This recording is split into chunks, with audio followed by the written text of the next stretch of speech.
Olá a todos, começando mais um programa da Casonan, sejam muito bem-vindos. Eu sou Roberto Sagebim e hoje vamos abordar um tema que tem ocupado cada vez mais espaço nas famílias, nas escolas, em ambientes de trabalho e na sociedade como um todo: o transtorno do espectro autista. Nos últimos anos, temos escutado falar muito sobre esse assunto. Mais diagnósticos, mais informações, mais debates. Mas junto com esse crescimento também surgiram várias dúvidas, desafios e também a necessidade da compreensão. A proposta do nosso programa hoje é promover um diálogo respeitoso e esclarecedor, unindo o conhecimento científico, experiências humanas e reflexões sobre acolhimento, empatia e inclusão. Para nos ajudar no programa de hoje, vamos receber a doutora Márcia Figueiredo. Ela que é pediatra pela UFPEL, especialista em amamentação, atuou por 3 anos no Hospital Sara e há 19 anos está atuando em Gramado, na Secretaria da Saúde. Márcia, seja muito bem-vinda. Obrigada, boa noite. Agradeço o convite e a oportunidade para essa conversa, essa reflexão de um tema realmente extremamente presente no nosso dia hoje. A gente que agradece. Junto comigo também, pai César de Bará. Eu não consigo, vou estar me olhando. Tá encarando. Vou ver esse narigão pela mão. Eu mando virar pra cá, tu manda virar pra esse vestido. Boa noite, pessoal. Boa noite. E também junto com a gente, vô Libório. Ai, Deus, o livre. Boa noite. Boa noite, vô. Tudo certo? Tudo bem? Eu tô entendendo tudo aquelas palavras lá, a simpatia, daí é ele que ensina. Isso. Como é que é, vô? Ele não falou que tinha não sei o que de simpatia? Não era essa palavra? Não, é simpatia. Não? Não. Eu achei que ele tinha falado que ia falar da simpatia. É empatia. Empatia, né? Eu achei que daí ele ia fazer a simpatia. Desculpa, não, mas é só no ano novo, simpatia. Tá bom. Boa noite, moça. Tudo bom? Boa noite, tudo bem? Tudo bom, e tu? Tu é especialista na amamentação? Sim. É normal. O meu filho número 6 mamou até os 13, tá? É normal? Super normal. Então tá bom. Por isso que é forte, Valentim. Até os 13 ou até os 13? Até os 13. Até os 13. E foi emendando os outros. Eu tenho 12, né? 12 filhos. 12 filhos, 34 netos e um bisneto. Então, vamos conversar com a doutora Márcia Figueiredo sobre o transtorno do espectro autista. Certo. Doutora, o assunto que cada vez mais, né, ganha espaço, né, e também as pessoas falam muito hoje em dia, agora todo mundo é autista e tal, né, mas não é, né, que antigamente não existia o diagnóstico, né, então sempre teve as pessoas autistas, né? Sim. Eu trouxe um pouco do histórico, assim, pra gente refletir sobre também e entender um pouquinho por que foi mudando, né, ao longo do tempo. Por que hoje aparecem tantos Exatamente. casos? Bom, o histórico eu fiz até uma colinha, porque, né, os nomes não... É muita coisa. Mas, enfim, a primeira vez que a expressão foi usada foi em 1911 por um psiquiatra suíço. E ele estava descrevendo casos de esquizofrenia e usou a palavra autismo, auto, do grego, né, a si próprio, descrevendo situações em que um paciente esquizofrênico saía da realidade e ficava muito conectado com o seu mundo. Especificamente, foi a primeira vez que a palavra foi usada. Sim. Aí a gente tem uma lacuna, assim, na história, e aí em 1940, outro psiquiatra, Léo Kammer, ele descreveu 11 crianças que tinham um perfil semelhante, que era um perfil de isolamento social, de desejo de imutabilidade, assim, tipo, dificuldade de mudanças. Sim. Né? E a dificuldade na comunicação.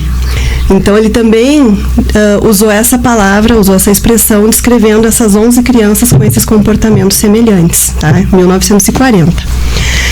Em 44, também na Áustria, aí surgem os estudos do Asperger, do psiquiatra Asperger. Sim. Tá?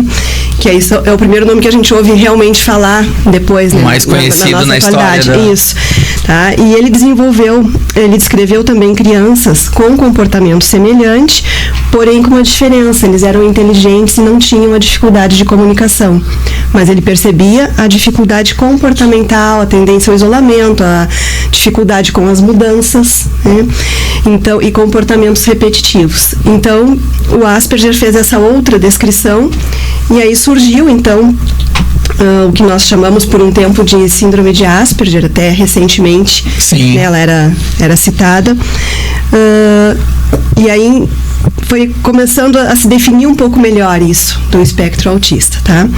Aí nós vamos para os anos 50, e nos anos 50 a psicanálise desenvolveu uma teoria que essas crianças que tinham esse comportamento de isolamento, de dificuldade com as mudanças, dificuldade de comunicação, teriam tido mães, é a teoria das mães geladeira, traduzindo para o português, teriam tido mães que não eram mães conectadas ou afetuosas o suficiente nos primeiros meses, no primeiro ano, no segundo ano. E essa teoria, ela permaneceu por um tempo. Bom tempo, né? Então se acreditava que essa era a causa, e eu acho que isso foi muito doloroso, inclusive, imagino, para essas mães, né? Uhum. É uma parte triste, assim, da história, mas faz parte também dos processos que a gente vai aprendendo, né, a entender as doenças. E essa teoria depois caiu totalmente por terra, não tem relação nenhuma, com a questão. Conexão é importante, sim, com certeza isso impacta no desenvolvimento da criança, mas eu quero dizer que de forma alguma isso era a causa do transtorno. Do transtorno, tá? E aí, finalmente, em 78, tá, uma psiquiatra, uma mulher, pela primeira vez aqui na história, então, a Lorna Wing, traduziu os trabalhos do Asperger, os estudos dele, para o inglês.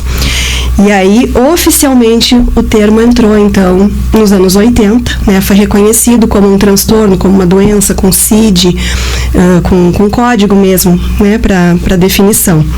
Tá? Então, dos anos 80 para cá é que a gente realmente começa a ouvir isso como um diagnóstico.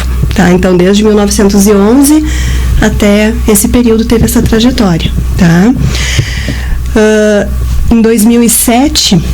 pulando bastante, né? A ONU criou o Dia Mundial, dia 2 de abril, né? O Dia Mundial de Conscientização do Autismo. E aí a gente ouvia falar aqui e ali, mas não era realmente uma coisa como a gente vê hoje, né? E em 2013 é que vem a grande mudança, eu pelo menos entendo dessa forma, né? Que Asperger, que então eram as crianças, as pessoas, né, inteligentes, sem distúrbio de linguagem, mas com a dificuldade social. Uhum. Tá? Em 2013, esse nome da síndrome de Asperger deixou de existir e passou a integrar o transtorno de espectro autista como diagnóstico. Uhum. Então, isso explica uma parte do incremento, assim, de 2013 para cá, do número de casos, porque antes autismo eram esses casos mais severos e com a dificuldade de linguagem, e Asperger era uma outra situação. A partir do momento que ela entrou dentro do diagnóstico transtorno espectro autista, aí o número cresceu enormemente de diagnósticos. E aí entra os níveis ali, nível de suporte 1, 2, 3. 1, 2 e 3, então essa é uma das grandes mudanças, né, de 2013 para cá, que explica isso aí. E o outro aspecto principal, eu acho que é a questão de acesso à informação, e claro, muito mais estudos, muito mais pesquisas, mas acesso à informação na mão de todo mundo. Então, assim, professores, pais, né, profissionais da saúde começam a ter muito mais informação e a perceber melhor algumas coisas que antes poderiam passar batidas ou como alguém um pouco diferente ou algo assim, e começa a se entender mais que aquelas características podem fazer parte do espectro. Tá? Então, isso também auxilia, né, o preconceito diminuiu muito. Pensem assim, anos 70, 80, como as coisas eram escondidas, sim. Né, abafadas ou até evitadas de falar. Então, hoje não. Hoje a gente tem outra percepção, né? A ideia não é mais esconder, não só sobre o autismo, eu falo sobre qualquer doença mental, né? Qualquer transtorno mental. Então, hoje a ideia, ainda que a gente esteja caminhando, ainda falta muito, ainda, né? Muito. Mas a ideia é muito mais de aceitação, de inclusão, de acolhimento, né? E não de afastamento ou de esconder. Sabe, doutora, deixa eu interromper um segundo, porque isso é uma experiência que eu vivo, né? Eu tenho um filho autista, nível de suporte 2, o Bernardo, e até o diagnóstico a gente sofreu muito, porque sem entender o que acontecia com ele, a gente sofria muito, não sabia como lidar, como fazer, que tipo de tratamento buscar. Então, a partir do diagnóstico, a gente conseguiu aprender e conseguiu entender o mundo e a percepção de mundo que ele tem. E aí tem uma questão muito interessante falando de crianças, porque ele passou a estudar numa turma, e apesar de ele não acompanhar a parte do conteúdo pedagógico, ele tem um conteúdo adaptado, né? Mas esse convívio social tem 2 pontos muito importantes. Primeiro, pro autista gera uma segurança, porque ele há anos convive com aquelas crianças naquele espaço, né? Então isso traz para ele uma certa segurança que propicia que ele possa aprender, mesmo adaptado. E essas crianças que conviveram com ele, que cresceram com ele desde pequeno, elas têm uma percepção da diversidade muito diferente do que nós tivemos. Com certeza. Porque eles entendem, talvez a convivência ensinou muito mais do que alguém explicando sobre isso, mas eles acham normal, aquilo faz parte da vida dele, essa diversidade. E ele teve uma coleguinha que também era autista, né, viva, e ela é não verbal, né? E olha como as coisas, né, são amplas nisso, né? O Bernardo, ele hoje está na 5ª série e ele não é alfabetizado. Esta coleguinha, ela é não verbal e lê e escreve perfeitamente, mas fala 3 palavras. Então, como não existe, né, um parâmetro, uma regra, uma referência que tu possa diagnosticar ou falar sobre o autismo como algo totalmente definido. Exatamente. Mesmo ele tendo os níveis 1, 2 e 3, dentro desses níveis existem diferenças. Muitas. O espectro é realmente muito amplo e tem muitas sutilezas envolvidas. E tu não tem uma criança ou um adulto, enfim, igual ao outro. Assim como nós, né? Sim. E realmente não tem. São detalhezinhos, às vezes. E também não é estático.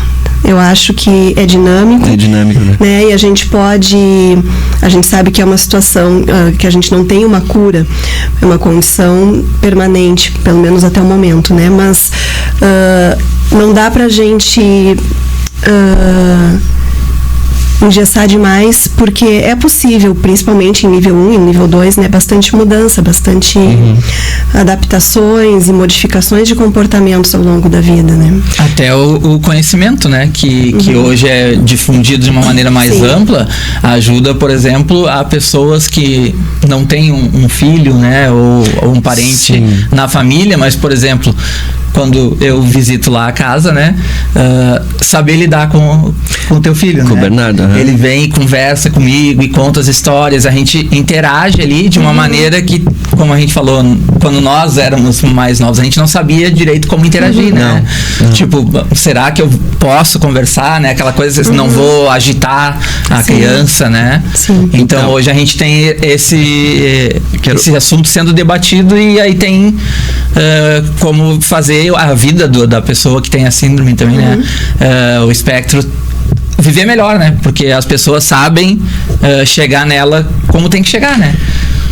Então, a doutora deve saber melhor que a gente, mas como é uma adaptação individual, é muito complexo, porque tu tá sempre partindo do zero. Sim. Então, assim, como eu vou lidar com aquela criança autista daquela família que eu tô conhecendo agora? Não serve a minha referência. E isso eu presencio, doutora, porque nós temos uma casa religiosa, nós temos um lugar onde a gente promove a nossa espiritualidade, né? Professa a nossa fé. E as religiões, as igrejas, elas transcendem na questão social, cria uma comunidade que participa dessa atividade. E esta comunidade, ela é representativa. Então, se nós pegar, nossa casa tem 100 filhos, 100 pessoas que participam diretamente, né? Então, o que a gente tem lá? Tem 2 crianças autistas, uma com TDAH. Adultos eu tenho 1, 2, 3, 4. 4 adultos com diagnóstico. Né? Então, se a gente pegar mais ou menos os estudos de uma forma geral, a gente está falando de um percentual que bate com o que é entendido hoje, né? Hoje a gente tem 1 para 36. Uma em cada 36 pessoas. É quase 1/3. 1 em cada 36 pessoas. É bastante. Não, né? mudou 3%. Mudou muito. Sim. Mudou O muito. cálculo tá bem ruim, né? Tá ruim, né? Tem bem lá, né? É bom. Quando eu for no boliche, eu vou anotar eu no caderno. Então, vamos lá, 1 para 36. Dá 1/3 isso. Não, presta atenção. Eu tô prestando. Vou- Tu vê como eu tô vou- prestando. Como é que era a sua matemática? Era com ábaco, vô? Era aquele trocinho, era legal aquele, né? Não errava uma. Esse 1/3 fazia falta. 2,76, 72. Então, vai dar quase 3%. Que não dá nem 1/3, né? Quase 3%. Mas é uma incidência bem elevada. Bem importante, né? Bem elevada. Então, vamos pensar no seguinte. Se 3%, vamos usar esse cálculo médio, dos convívios sociais hoje, eles de alguma maneira vão estar falando de pessoas dentro do espectro, como cada atividade vai lidar com isto? Eu posso usar a experiência que nós temos. Na nossa casa, a gente canta, a gente faz a nossa espiritualidade cantando. Tá. Né? Tem sons de percussão. De quê? Sons de percussão. Que isso? É tambor. Ah, tambor, tá. Isso. Entendi. E muitos autistas têm uma questão relacionada ao barulho. Barulho, né? Atrapalha. Atrapalha. Mas vamos transcender a nossa filosofia espiritual. Vamos para outras igrejas. Né? Dentro da igreja pentecostal, dentro das igrejas evangélicas, também existem cantos. Sim. O som é bem alto também. E o som, Bem, né, bem. também.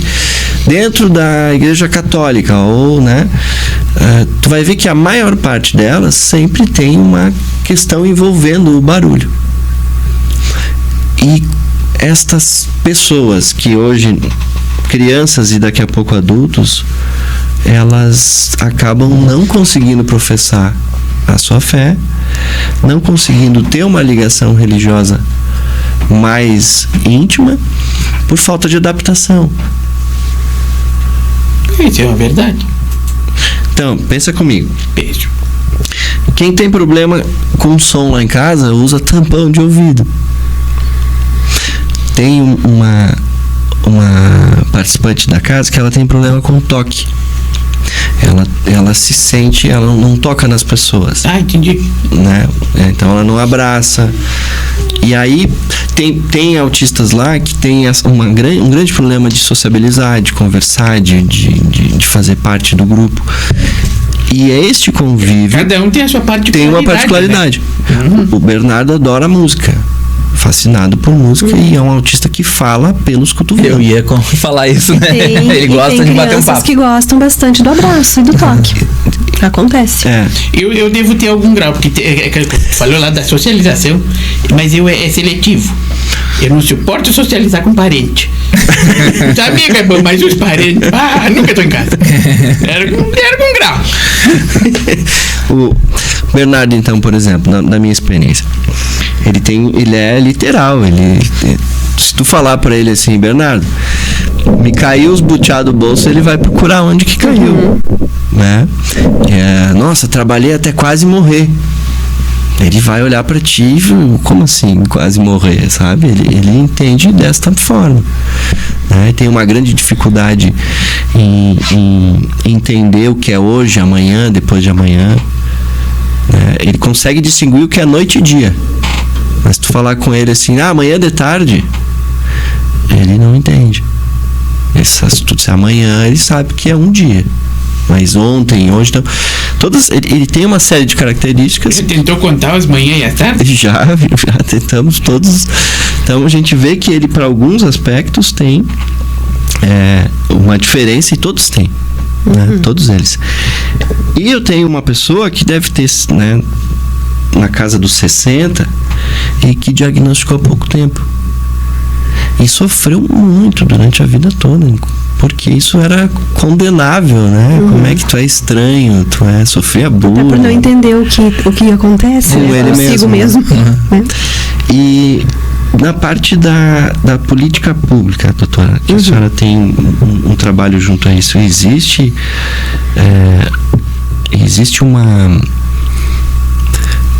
algo que possa melhorar nesse sentido?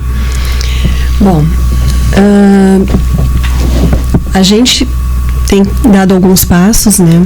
E eu não vou te saber responder detalhadamente todas as políticas que existem atualmente. Mas, por exemplo, o governo do estado tem o programa Te Acolhe, tá? Que é um programa do Rio Grande do Sul, onde capacitou as APAES.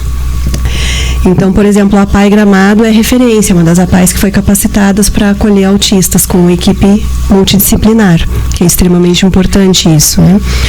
E assim como essa, existem várias no estado, e isso é algo relativamente recente na caminhada, né? Essa questão de a APAE ser a referência, né? E das equipes serem treinadas com os conhecimentos atuais, né? Porque muita coisa realmente mudou na forma da gente entender, né, o autismo. Não adianta só incluir, entre aspas. Isso, não adianta só incluir. Precisa ter o conhecimento. Precisa ter conhecimento, precisa ter um suporte, né? Para poder lidar com as diferentes situações, né? Os diferentes desafios. Mas assim, como a gente vê esse aumento tão significativo, eu acho bem provável que a gente vai ter estudos palpáveis, assim, de que o nosso modus vivendi, assim, dos últimos anos atual. tem impacto. Tem impacto. Não só nisso, né? Sim. Não só nisso, mas numa série de outras doenças, né? Em relação à educação, doutora, assim, das crianças autistas terem ou participarem da educação regular. Né? Eu até comentei antes sobre o fator social que eu avalio, né, na minha experiência com meu filho, de que foi importante para ele e para os demais, né? Mas é notório que, pelo menos na minha experiência, que ele não acompanha. E a adaptação que é feita também não é algo que seja eficiente como deveria, né? Até porque as escolas não parecem ser preparadas para receberem os autistas e todos esses desafios. Eu acho que ainda também está engatinhando nisso, né? Está caminhando mas é difícil. Mas a senhora, na ideia da senhora, na sua concepção, é importante eles seguirem esta educação regular junto aos demais, ou ter algo específico para alfabetização? Eu acho que no mundo ideal as duas opções simultaneamente. Eu acho que, isso é uma opinião pessoal, tá? Eu acho que eles estarem inseridos, quando isso é proveitoso, nível 1, nível 2 é proveitoso. Sim. Eu penso que no nível 3 não é proveitoso. Sim. Né? Então, nível 1 e nível 2, acho que promove experiências que a gente não tem como avaliar até onde ele vai chegar. E eu acho que isso é muito importante. Mas, ao mesmo tempo, algo individualizado, em separado, também pode trazer. Sim. Né, que é a busca pela autonomia daquela pessoa, né? Então, eu acho que o mundo ideal seriam as duas opções, né? Eu fiz uma pós-graduação em dança educacional e o artigo que eu usei para conclusão, pegando o trabalho de outras pessoas, né, só levantei aquilo ali para apresentar, era a dança como uma ferramenta de integração do autista, com resultados, inclusive, que mudava em alguns aspectos ali das tabelas usadas e tal, no nível, mudava o nível para melhor. Sim. Né? E era da seguinte forma, esse é um trabalho do Piauí, se não estou enganada, e do Rio de Janeiro. Eram 2 lugares que tinham pessoas trabalhando dança com autistas.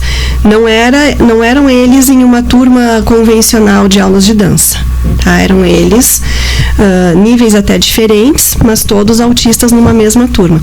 O objetivo, resumindo assim, era melhorar a propriocepção e a percepção do próprio corpinho. Sim. Então, assim, de integrar, sabe? Integração sensorial. Então, no final de um período ali de 6 meses, eles frequentando essas aulas de dança, que tinham atividades que iniciavam de um jeito, e conforme os progressos iam avançando as questões corporais e depois de interação uns com os outros, avaliando eles no final, eles perceberam principalmente, assim, o resultado mais significativo é que para se deslocar na rua, por exemplo, eles tinham uma melhora significativa para desviar de outras pessoas sem estresse, ou se houvesse a questão de dar uma esbarrada, sem estresse, sem se desregular, né? Então tinha sido o impacto mais significativo, tinha sido esse. Aí eu, na época eu trabalhava em Canela também, e eu propus ali que a gente fizesse uma oficina experimental, e cheguei a ter, mas foi bem pouquinho mesmo, assim, eu tive uma criança que foi 3 vezes lá, aí saíamos eu e ele apenas, e a mãe. Sim. Ele escolheu a música, e nós começamos com movimentos muito simples, ele nunca tinha feito isso na vida. A mãe, inclusive, achava que ele não gostaria de música, ele escolheu uma música das opções que eu coloquei e ele gostava de se mexer com aquela música. E ele sorria durante, que é outra coisa que a mãe disse que raramente ele faz. Eu acho isso um ganho fantástico. Sensacional. E no nosso segundo encontro, eu dancei de mãos com ele, por exemplo. Então, são coisas que a gente, como eu disse, a gente não sabe onde a gente pode chegar quando a gente abre um pouco, assim, a cabeça para pensar em um pouquinho diferente, assim, e ser mais receptivo mesmo, né? Deixar, inclusive, aquela criança se manifestar, né? Antes da gente, né? Muito bem, então. Encerramos aqui mais um programa Casa ONAN, hoje falando sobre o transtorno do espectro autista. E agradecer principalmente, então, a doutora Márcia Figueiredo, que esteve aqui falando muito, e muito bem, né, vô? Olha, me gostei. Então, ficou com alguma dúvida, vô? Não, olha, eu já fiquei sabendo que o INAMPS ajuda, tá ótimo. Tá espetacular. Doutora, muito obrigado pela sua presença. Também. Agradecer a presença do vô. Muito obrigado de nada. Vô, muito obrigado por estar sempre com a gente. É chamar que eu venho, eu sou metido mesmo. Pessoal, muito obrigado e até a próxima, viu? Até mais.